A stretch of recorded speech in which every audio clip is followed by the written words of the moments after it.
Welcome to Trailer Rewind, a monthly conversation about movies you may have missed in theaters that are now available to watch at home on streaming services. Every month we dig into the archives and watch a film that was one of the trailer picks on a Saturday matinee episode.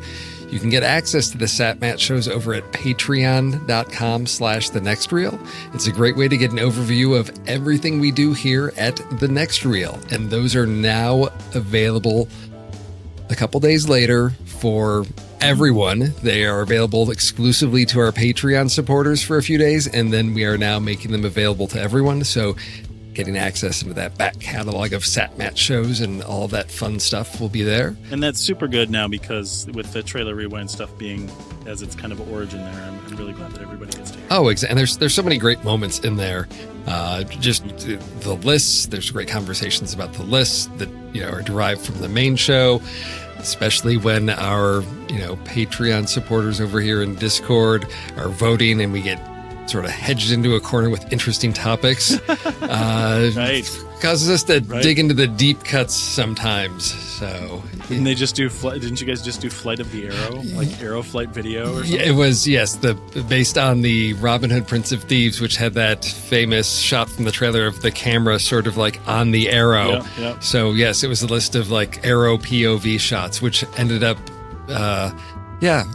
different interpretations of what that meant with POV and flying arrows. Right. So, yeah, great stuff over there on this Matt. But today we're going to be talking about Leave No Trace.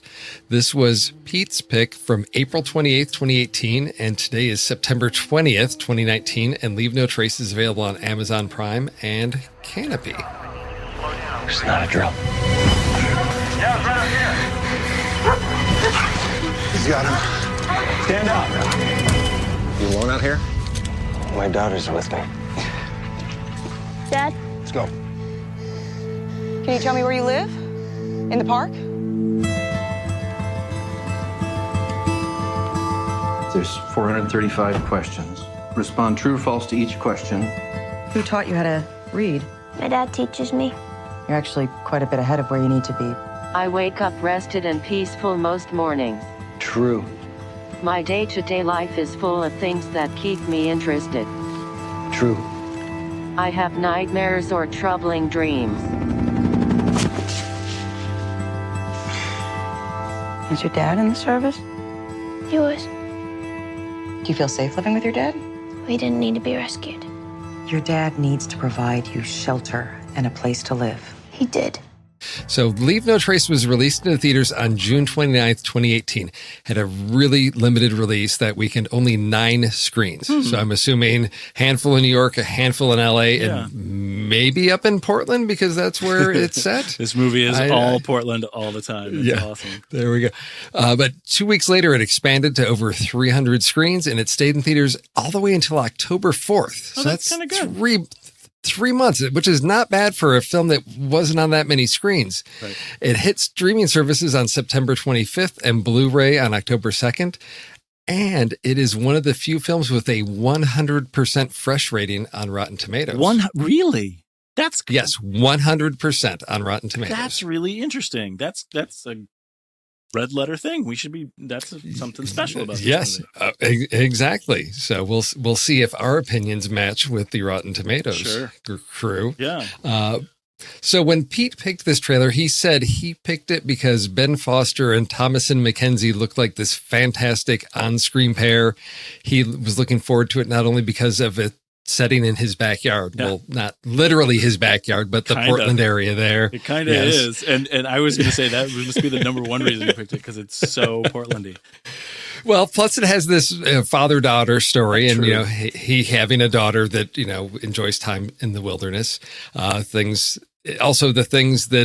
story about things that we leave behind and what we do to integrate with societal norms also. Appealed to him, that aspect of it. Andy agreed wholeheartedly. He just wished the trailer didn't give away so much of the story. Oh, that's interesting. We can get into how this story is really told, because I think that'll kind of speak to where you get that feeling. This is our second film that's sort of set in that Portland area. So JJ, as a resident of that area, I have to ask, why are so many kids in the Portland area living such hard lives? We had Lean On Pete.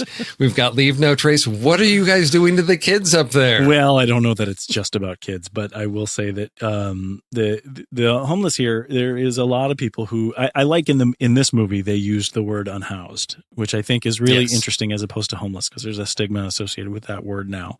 So I liked how they addressed it that way. There is a large homeless population, a large unhoused population here, and this movie does a really interesting way of highlighting or really taking a lens to the different types of unhoused people that are in the Portland area. I think a lot of it has to do with climate. Because one of the things about the Pacific Northwest is that we have the mildest weather in the country.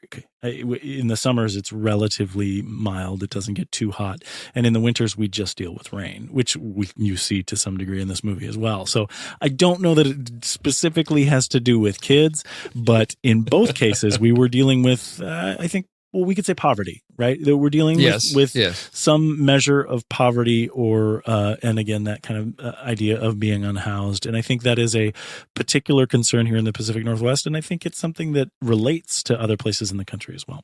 Yeah. Well, the focus of the story is on this father and daughter that are unhoused and living in a park. And this, I mean, we can talk about this whole story, and I don't feel like we're really spoiling anything because it's so much of a character piece about this segment of life for this father and daughter. And we start the story with them living in the woods, and we get sort of the sense of their routine of, I mean, they're not out on a campground. I mean, they're in a park, but they're not authorized to be there.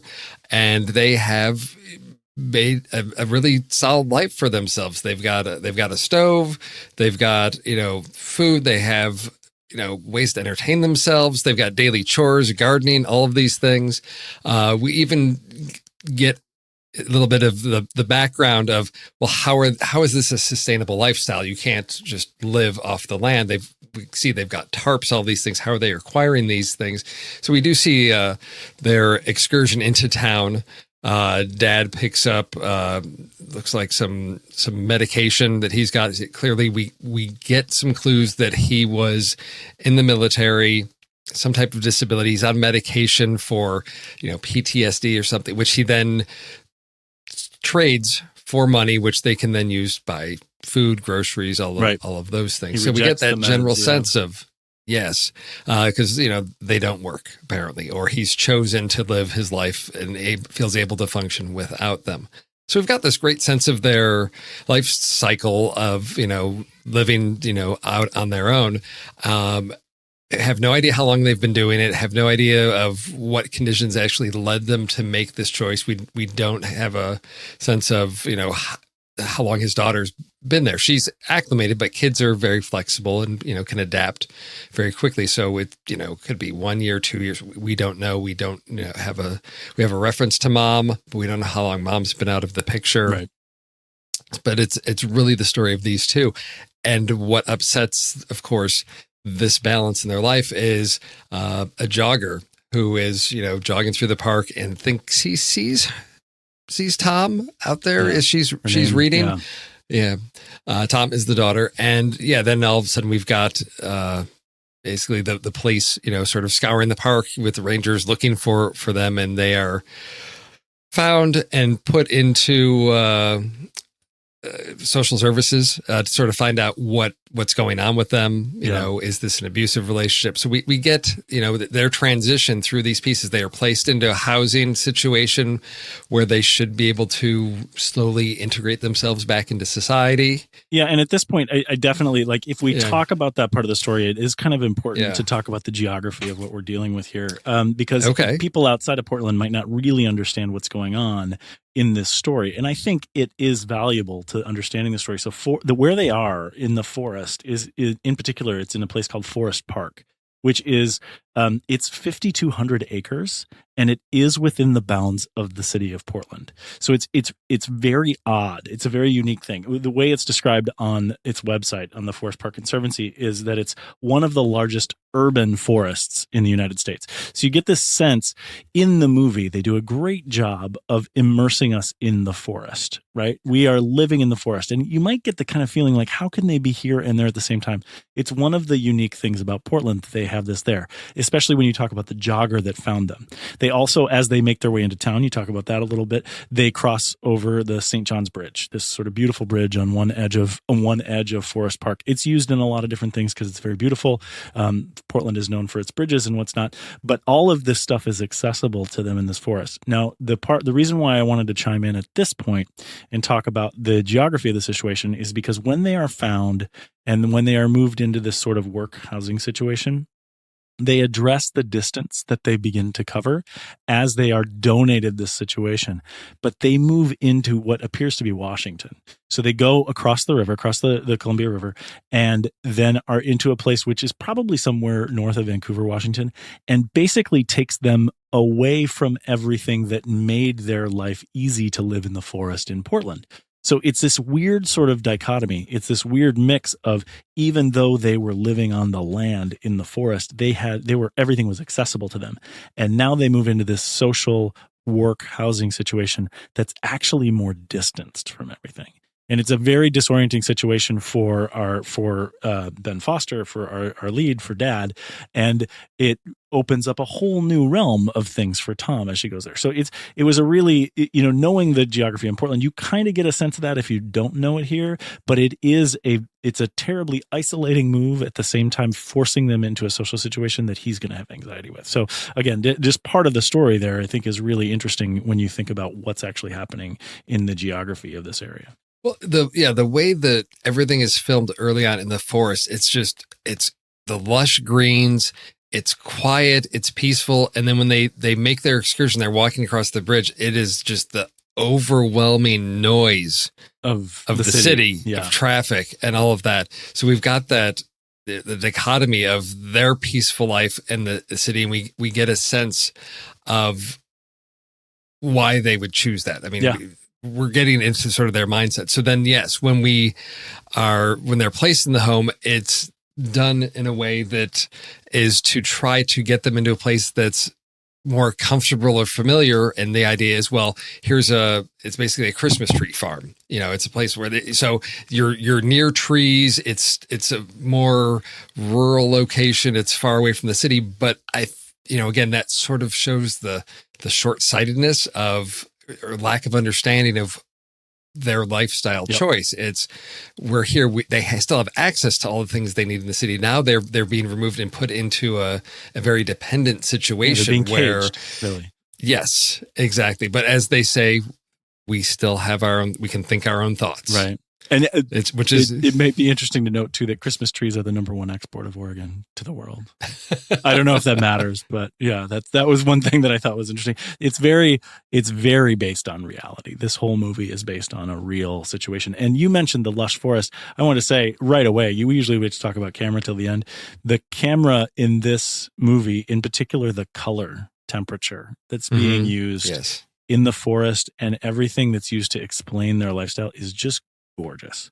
I love this color, and you don't see it enough. For me, it reads very true. It reads very actual. It has this sort of blue tint to it about the forest out there, and I really liked it. I don't remember a whole lot of camera shots that were super interesting to me, but that color is just ever present. And because of that blue tint of the camera, the greens just pop in this green thing, and every time you change venues, you get a really sort of stark contrast because it really reads in this true fashion about the way that we see color in the world, I think. Well, I think even the way a lot of those scenes are filmed, particularly when they've been discovered and they're on the run, it's wide shot. So it's little people in a sea of green, foliage, just, and in their clothing, they've chosen colors to easily camouflage themselves. And then you've got the police in their, blue windbreakers and all Right. of that. But it's, that's the one thing that makes me wish I'd seen this in the theater is just, you've got some of the close-ups, medium shots as they're in camp. And then when they're fleeing through the forest, it goes so wide that, people are small. And to me, it gave me just the sense of how huge this park is, that it is truly a forest. It's not just, an acre or so of land that you can easily get lost there, which it's massive. sort of supports the idea that they could be living there and no one would ever know. There's a children's book series called The Wildwood. I think it's a trilogy. It was written by a leader of one of the bands out here. And it imagines a whole Narnia-style universe that happens within Forest Park. So that it just gives you the idea of, the real immensity of what Forest Park is to Portland here. Ah, okay. See, I'm familiar with that book series because that's Colin Malloy from The Decemberists. That's right. And I think one or both of my kids may have read a couple of the books in that series. I did not know that it was based on that park. Yep. All right there. And the interesting thing that at the beginning of Wildwood, when the kiddo gets kidnapped and taken into the forest, they are right across that bridge that they go on in the St. John's Bridge. And this is becoming a little bit of a Portland geography lesson, but then in the movie too, right after they cross the bridge, they're crossing north into St. John's, and then they are way south of the city or on the south side of downtown on the aerial tramway to lead up to the VA Center. So they clearly took Uber or something to get away from that, or they're just really wanting to show you the pretty shots in the camera. But I think it's probably the pretty shots. Yes, exactly. So we have that transition, and I want to backtrack a little bit to when they're sort of in custody and they're trying to find out, sort of their health situation. And so we have, to me, which was a really telling scene with the father who's given what is it, 400 and something question survey of yes and no, and it's computer based, and it gives him a phrase and he's got to say true or false, and he's only got 3 seconds to respond. And the first couple, he's able to respond, and then it starts asking some really odd questions to sort of get at any underlying trauma or mental health. And he shuts down, and we do a cutaway to Tom working with one of the counselors and, asking about, her living conditions. But then we come back to Dad. It's, he's just shut down, and the computer is just beeping at him incessantly. And the counselor comes in to say, look, you can't opt out of this. You have to, answer these questions. And so he sits down with him, and, to me, in a very realistic move, says, asks a question about his daughter. Are you proud of your daughter? That's she's a great kid. You've done a great job raising her. And that's something that, comes out really well through this sequence is here's a kid that's, basically been homeschooled, who's well above average in intelligence. She's ahead of her peers at school, if she were to be in school, healthy, not traumatized. I mean, this is just a kid that's, for lack of a better phrase, this is an alternate lifestyle that her father is raising her in, but society has said this is not acceptable. But there's no indicators of that there's any harm to her. She's not lacking in education. So to me, I can see that it builds the case for why they should be allowed to live their life. There's no downside. Right, exactly. For them. He's doing a great job of raising a kid she's able of taking care of herself. Yep. She's got her chores, it's this. He taught her all the right things. Right. So then when they get caged, we feel that sort of closing in on him, but this is sort of our pivot for Tom, because again, we don't know how long she's been, in the forest with Dad, but she's now at an age sort of in adolescence there where socialization becomes more of a key aspect of our development. Hugely. What is she? She's 16, 15? I don't remember exactly. I don't know that it says. Is what they kind of infer. 14-ish, maybe. Yeah. It's hard to say. I don't think we get a specific age on her, but clearly in that realm. And she has it's a real short sequence where she just happens to be walking along the road, stumbles across a rabbit that's just hanging out on the road, tracks down the owner, who's a kid that's, a local kid who's involved in Future Farmers of America and 4-H. And, you can see the appeal for her of someone who's, spends time in the wilderness and nature, that, here's the thing. He's interested in nature, agriculture, and all of that. And so she has this connection with him, and she spends the afternoon with him of, here's somebody else that enjoys nature. And she, of course, who can resist a cute, fluffy rabbit? What's the rabbit's name? Chainsaw. Chainsaw, yes, which a cute fluffy rabbit named Chainsaw. Right. That is irresistible. 100% irresistible. Exactly. But it's the seed is sort of planted there because he's talking about a project of his, like his tiny house that he's going to build. Yeah. So it's all these very things. Portland, by the way. Tiny house. Very Portland. I love it. Tiny house. And it's, you can sort of see the wheels turning of, well, maybe there's a way to still live that simple life. Yeah. That she's accustomed to without having to be isolated from other people. Yeah. So she spends a significant amount of time there because we then come back to Dad at home wondering where Tom is. And of course we get the typical scene of here's a parent sitting on a couch, the lights on, just sort of staring forward, waiting for the kid to come in through the door to just, every teenager has had this experience of, I've been out too late. I'm walking in and here's Dad just sort of stewing. But of course, this is not a typical family, so we don't get yelling. Right. They have, I think, a great communication and rapport with each other in this scene where, Tom, she knows, she's like, look, I'm sorry for making you worry about me. She knows what's going on. But on the other hand, she is now feeling the pull in another direction. Yeah. And this is where I think the conflict between the two starts to, we see some cracks, I guess, in the relationship. And it's because this is a film where, again, because it's character driven, we don't have like a ticking clock mechanism. We don't have a big bad out there. It's not like a Couples on the Run movie where it's like, we've got to escape the cops, and it's like, a thriller where there's suspense. It's just we're watching episodes in their relationship play out over time. And for me, this is sort of the next phase starts after this dialogue between the two of them, because we see that Tom is starting to withdraw a little bit or is more content to stay because she makes the argument, but look, we're living here, but we still have freedom. We can still think our own thoughts, which is, she's starting to, her dad's phrase. She's starting to plant roots. I mean, really, that's what she is. She's starting to become rooted. Yeah.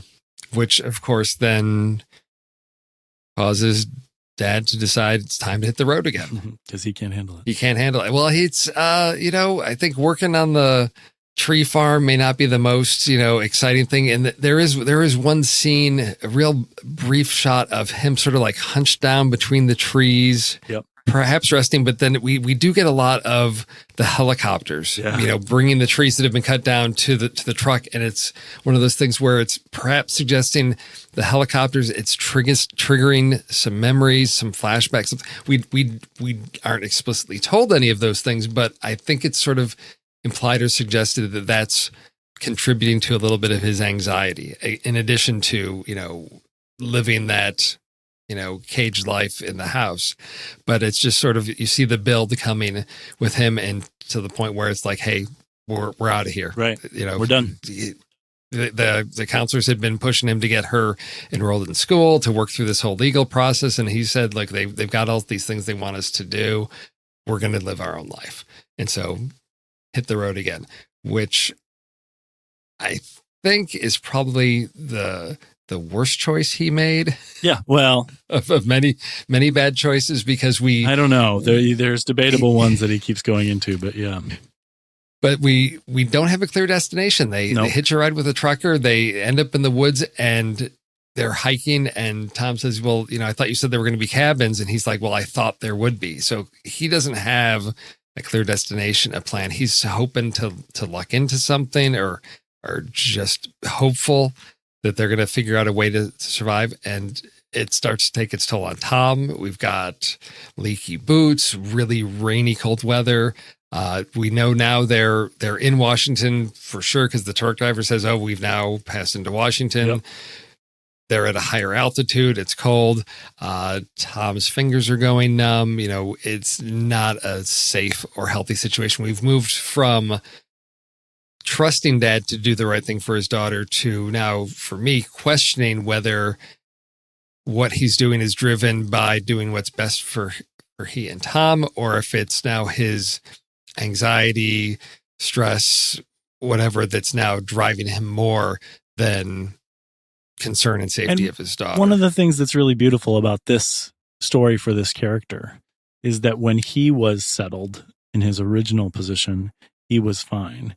It was only when he was pushed to anxiety that he started making really bad, unsafe decisions for his daughter. Yes. So you know about this character. I think this character piece, talking about this person who's gone through all this, is really sort of handling him with care, because they see that there have been accommodations made for he and his daughter until he can't mentally do it anymore.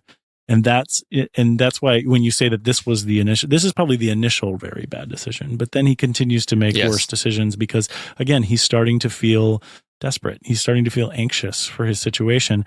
And they do end up finding a cabin, and they do end up, but they're still not safe. And it leads to some really scary stuff. Well, you think, we get to sense of we're going to get back into that routine. We've got a cabin. Clearly there's squatters in the cabin, but there's not enough food. And maybe they're thinking of he's thinking we'll stay out the rain or the cold and then move on. But he's going to figure out how to, he looks at the map. He's going to go get some supplies. We see them making a grocery list of things that he's going to get. And he leaves, which is something they've done before, but typically we've seen them go together. He's going to go do it himself. He tells her, make sure to get some kindling before it gets dark and save the matches and all of that. And he doesn't come back at night. So the next morning she goes out to look for him, and we don't know exactly what happened to him. I mean, clearly he stumbled, tripped, fell, something, because he's unconscious on a log down near the river. Tom is able to find just some guys out on ATVs, take him back to a RV commune of some sort. Yeah, I guess. Yeah, an RV commune, and there's a former Army medic there, and we see that Dad Will, played by Ben Foster, his foot is toes broken, mangled, something. He's injured. He's not going anywhere for a while. So again, we've gotten to the place of trying to make it out there, and now coming back to sort of a simpler, somewhat more civilized life in a community now. So they're not alone. They're amongst some like-minded people who like living simply, away from the big city, and singing songs around a campfire, raising bees, all the things that really appeal to Tom at this point. She seems to fit in right at home here. These are her kind of people. And at this point, I was kind of curious where this story is going to go at this point, because I thought we've seen them content on their own, being forced into sort of captivity, pushing back against it, and now it seems like this is the perfect balance for everything. Is this going to be the tipping point where Will went out on his own, got hurt? He tries to convince Tom. He's like, no, don't worry. That's not going to happen again. Right. But there's I don't know what he's basing that on. They've got a small place that they're living in that they can rent. Seems like, okay, dude, you've tried this a couple times and it's not working. Here's the safe way to take care of your kid. Why not stick with this? And he's even got the Army medics even allowed Tom to have his dog, which he said has helped him through his, nightmares and all of that, whatever he's gone through after having been in the Army, saying, hey, this may help your father. And it does to some degree, but still you can't do it. And it's so brutal that, Tom's finally found her place. It's not something that can work. That was the turn that really surprised me on this, of the decision that he makes to leave. And we do get a little bit of a hint of that, because as Tom is helping, what's her name? Dale, who's gone shopping, and they're unloading some of the groceries, and Dale's putting some into a bag, and she says, oh, this is for a friend who lives out there out in the forest, out in the wilderness. And she takes the bag, puts it up there, and she says, I know he's still out there because when the food, somebody comes and takes the food, and it's been years. And so she knows he's still okay out there. So we get a sense that even within this sort of like RV community, there are those that are further out, that have some ties to that. And that sort of, for me, sets I guess it foreshadows a little bit of what's going to happen with Will, because he is going to take off out there, and Tom has put money down on the RV. She wants to stay. These are her people. And we have this, to me, amazingly silent or quiet yet powerful confrontation between Will and Tom, as he has decided to go. He's able to be mobile out in the woods on his feet. Tom says he still needs more time to heal, but he's convinced that it's time to go. And so they're walking, and then she stops, and it's one of these scenes where there's not a lot that's said, but there is so much that's communicated between these two. And both actors do a wonderful job with it. Oh my gosh. It's beautiful with them together. It's a father and daughter. I mean, they are fully bought in. They're fully clicked in. How was that scene for you? Thinking about your girls? It was funny because I watched this one with my youngest, and I wasn't sure how she was going to respond to this movie, because, she's a big Marvel fan. She likes, and this is a quiet movie. A lot of space. And it's not a lot of space, but she really enjoyed it. And I think it just it's several things that work together so well. It's a story that's well paced, and it, as we've talked through it, there's these little cycles, and everything just builds logically. And it's the characters that you connect with, or you're compelled by these performances that help you get through this and navigate this, because there's not much to it, but there is so much about the relationships between these two. That scene at the end, it's tough as a parent, of, again, knowing that if you've done a good job raising your kids, at some point they're going to say, I'm ready to go on my own. Yeah. And that's the simplest example of what they're dealing with there, because there's so much more to, I've made no allusions to the fact that I'm a huge Ben Foster fan. Like, Ben Foster is one of my favorite smaller name actors in Hollywood. I love everything that I've seen him do, except, that run in Hostiles was a little tough for me. But in general, I just love watching him on screen. I think he is really versatile. I think he can do this stoic, emotional thing really well, where everyone sees the emotions raging in him, but he holds it in. That's something that's really powerful to see as an actor, and I think that's wonderful. After this scene that you're talking about, though, it's one of my frustrating shots of the film, in that they give us an aerial or an overhead shot of Dad walking away and then into the woods, which is fine. I get it. They're showing the largeness of where he's disappearing into and all this stuff, but it's a camera angle that is completely unwarranted. They do that a couple times to good effect early in the film, when they're in Forest Park, for example, and they're trying to show us how they're hiding from people, or their drills and stuff like that. They're trying to give us a sense of what that is.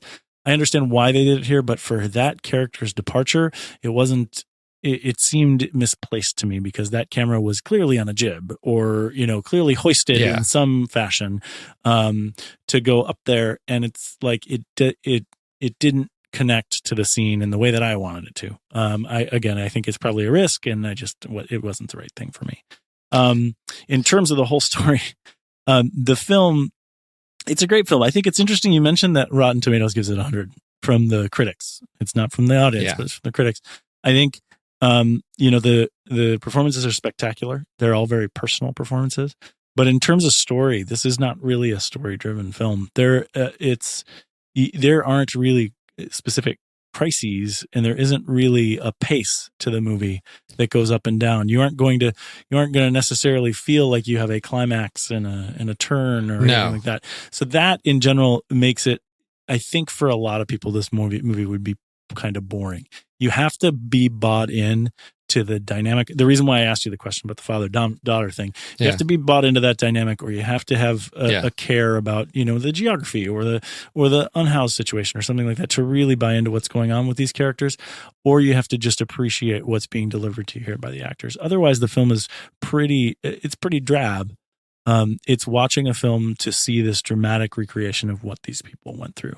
So in general, it was hard for me because the story wasn't strong.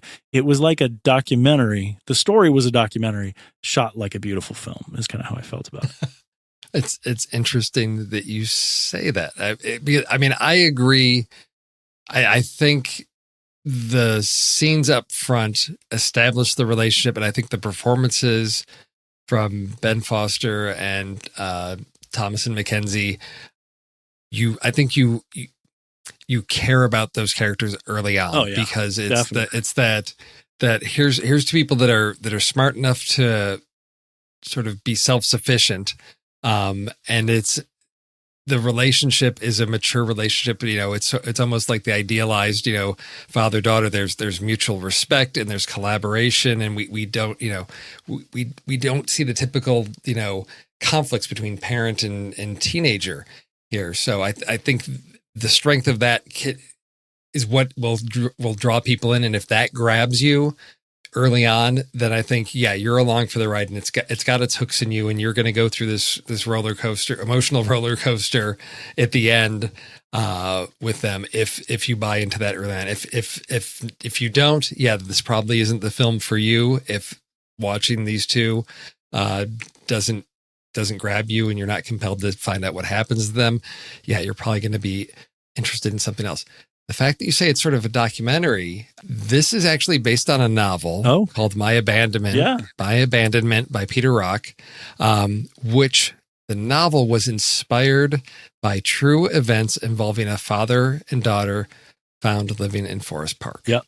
Believe it. So I'll put a link in the show notes to, there's a video of Peter Rock talking about his discovery of this story and how it inspired him, because what the true story is it's very similar to the majority of the movie, because there was a jogger running and he saw somebody, and it turns out there's this father and daughter, and so much, the film draws from so much of that, which is, she was, above average intelligence. They even say like they were surprised she had no cavities. They're, healthy, all of this. They find them placement in a home, and then they disappeared. And that's where the true story ends. Right. Nobody knows what happened to them. They took off into the woods, and who knows? Yeah. But Peter Rock said, I want to know what happens next. And so he wrote the book. I love it. And I think the novel probably has a lot more, from the summary I read, I think there's a lot more conflict and drama to it. I think perhaps the film went back to sort of the spirit of the original true story, to keep things pretty straightforward and simple. Because I said, there's not a lot of high drama in this here. But I can see, again, it does have that very much documentary style feel to it, because it is just, here's these things that happen to these people. Right. Exactly right. So I sort of talked about who I think is the audience for this film based on if that beginning scene grabs you. Like I said, I was surprised my daughter, who's 17, really enjoyed it. But I think there's something about the calmness that was comforting as well. It's sort of nice to watch a movie where you don't have explosions and you don't have jump scares, and it's not assaulting you. Sure. It's sort of just cozying up to you and whispering to you. It was a good palate cleanser for me after It Chapter 2. I will say that. I wasn't scared to watch this movie. Okay. So being up there in Portland, are there a lot of people you know that have seen this, or is this sort of still off the radar? No, but as you're telling me the story about Peter, is it Peter Rock? Yeah. When you tell me that story, I seem to remember when the movie came out that was the case, that there was this sort of legend, for lack of a better word, this legend of these people that were in Forest Park. And I think, generally there's this sort of, there's a little bit of a belief of these kind of living situations in the area. And we talked a little bit about that at the beginning of the show, that there's this unhoused mentality that is kind of okay, that's kind of acceptable in this area. So I think that connects with a lot of people in Portland, and they want to see that. I think the different versions of the unhoused community that you see in this story, and the way that the community tried to place them in this idea of mercy that actually wasn't really helpful to them, I think is a really important statement in film or in media to be out there right now. And I think that's something interesting. I saw a viral posting just the other day where they were saying that if we just provided free houses for every homeless person in the country, we would actually save money other than the money that it takes to care for them on the streets. And I just think that's really interesting. I think that's a dynamic solution, and movies like this are the kind of things that allow us to see that it's not a monolith. There's not one kind of unhoused person in the world. There's different situations that deserve our attention. If you're a fan of this movie, you may also want to check out the film that was made prior to this by director Deborah Gronick, which was Winter's Bone in 2010 with Jennifer Lawrence. Again, similar, I think, tone. That one's a little bit more of like a film noir. There's a larger sort of mystery that's being solved there, but I think just the feel of it is similar. And again, it's a story of sort of like adolescent young teen girl finding her place in a world that is less than ideal. In the Ozarks. Yes, Missouri in the Ozarks. Yes. So if people have seen Winter's Bone and enjoyed it, I'd say definitely check out Leave No Trace as well. So where does this one fall on your flick chart? And it's based on... It's a weird thing for me. I think generally, listening to our discussion about it, you'd think that I'd be kind of positive to it. But I think that, something that happens with me a lot in movies, I do care about the way that it's visually shot, but I really get focused on story. And this movie, for me, it wasn't that deep of a story. I think it's important. I think it's a good movie. It's definitely going to be a like for me, but it ended up pretty low on my flick chart because I just couldn't rank it above these sort of fiction pieces of art that I really like. So it ended up low, but it ended up between two other Trailer Rewind movies. It's at 151 for me. That's 151 out of 213. So that's pretty low, but it's just below Jonathan, which again, talking about something that's, kind of inspired and inspired fiction, that kind of thing. And then just above Don't Think Twice, which is again, something that's probably really based in reality, but is sort of a documentary or an expose of the comedy culture of improv. Right. So it goes right in that area for me. I think Leave No Trace is a little bit more inspired in terms of filmmaking than Don't Think Twice, but in general, I think it really fits into that space for me. Even though it's so low on the flick chart, I would give it 3 stars and a like, because I think it's a good movie. I just it's not one that I would choose. Okay. See, that's interesting. And again, maybe it's the having the teenage daughters in the house thing that makes this story resonate with me a little bit more. Parenting choices, and I've got one off in college, and maybe that was part of the whole like, and one that'll be graduating high school this year, and maybe that's this idea of like the kid that's ready to move on her own and have her own life. And, as she says, the things that are wrong with you aren't wrong with me. I'm a different person. And so for me, it ended up a lot higher. Line. Yeah. Yes. So out of 447, it ended up at number 30. Oh, wow. So it's way up there, really and high. it's really high. It's just above Spider-Man Into the Spider-Verse. And just below Wind River, which I don't know if you've I know seen. what movie Wind that River. is. I haven't seen it, but I know it. Yeah. Yeah. I don't know that that's your type of thing, because it does get quite intense. That's Jeremy Renner, right? Yes, exactly. But this one, Intense is his middle name. Yes, it is. So this one, I end up with 4.5 stars in because it just really, I'm a big fan of like the Terrence Malick. So stuff that is very deliberate and quiet and just letting it slowly present itself to you is stuff I love. Yeah. So it's really high up there. And that makes sense to me. I can totally accept Yeah. that because there's Yeah. really nothing wrong with this movie.